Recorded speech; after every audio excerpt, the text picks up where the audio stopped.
Hulda and Nathan had heard tales of a marvelous forest where animals could speak, but they dismissed it as mere fantasy. That is, until one day when they found themselves wandering through the woods. Nathan, captivated by a squirrel, chased after it, with Hulda close behind. Almost catching the squirrel several times, they suddenly realized they had ventured into an unfamiliar part of the forest. "We should turn back," Hulda suggested, "as darkness is approaching, and we may lose our way." However, instead of retracing their steps and finding the path leading out of the woods, they seemed to delve deeper into it. Soon, nightfall arrived, and Hulda's anxiety manifested in tears.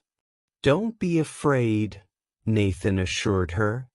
"Tonight, the moon will shine brightly, and I am confident we'll find our way back." "I fear we're lost," Hulda lamented as Nathan guided her to a seat beneath a grand tree.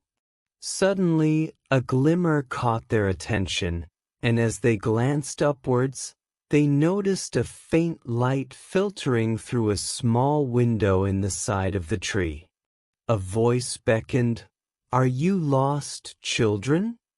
An owl emerged from the window, and Nathan inquired, "Can you guide us out of the woods?"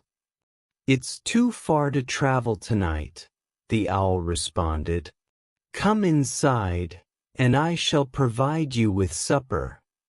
"I know where we are," Nathan exclaimed.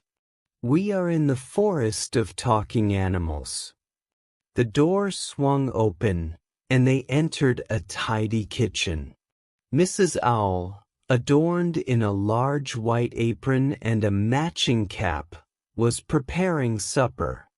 "Please, have a seat at the table," she offered. Bowls and spoons were already set, and Mrs. Owl filled them with porridge and milk. Her kindness soon made Hulda and Nathan feel at ease. Once they finished their meal, Mrs. Owl inquired, "Would you like to see my babies?" "Indeed," Hulda eagerly replied. Mrs. Owl led them to the bedroom, where 3 little owls lay fast asleep in a cozy bed. "They are the loveliest birds in the entire forest," the proud mother proclaimed. "I have no doubt," Hulda concurred, "especially when their eyes are open." The following morning, after Mrs. Owl served them breakfast, Hulda expressed their need to depart. They bid farewell to Mrs. Owl and her babies, gratefully acknowledging her hospitality.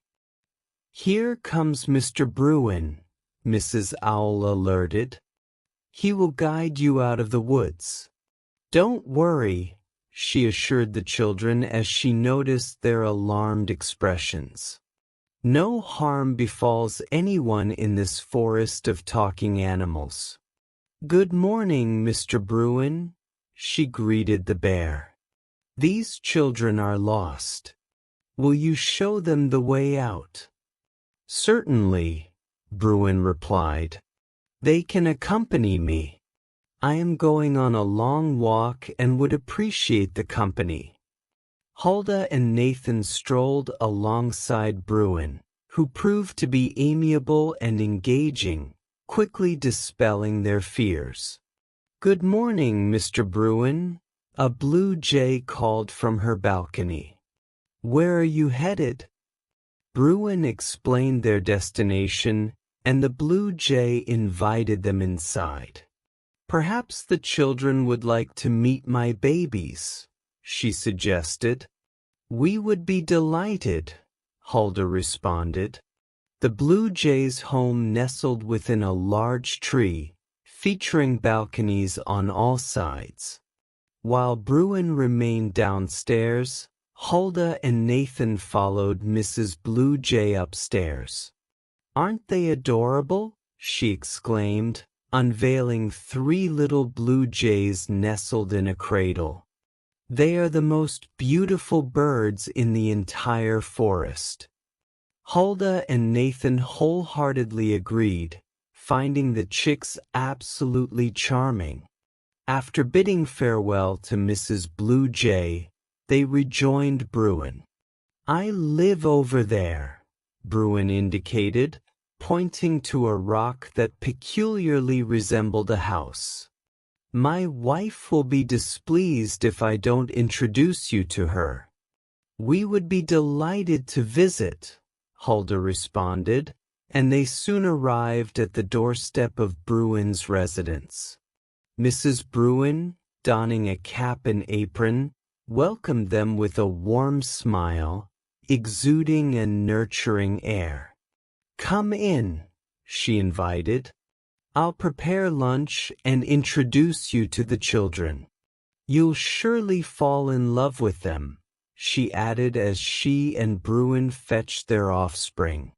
In a matter of minutes, they returned, each carrying a little bear under their arm.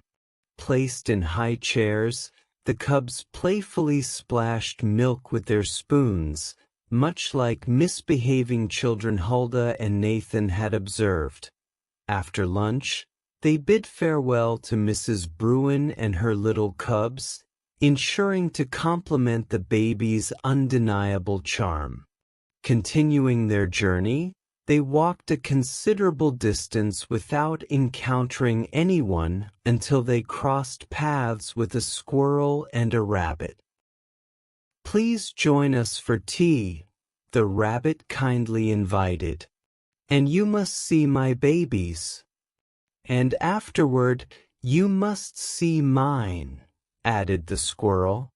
They first visited the rabbit, whose charming white house boasted vibrant green blinds, surrounded by flourishing vegetables. Mrs. Rabbit ushered them into a cozy sitting room. While savoring their tea, a nurse entered with 2 baskets, placing them on the floor.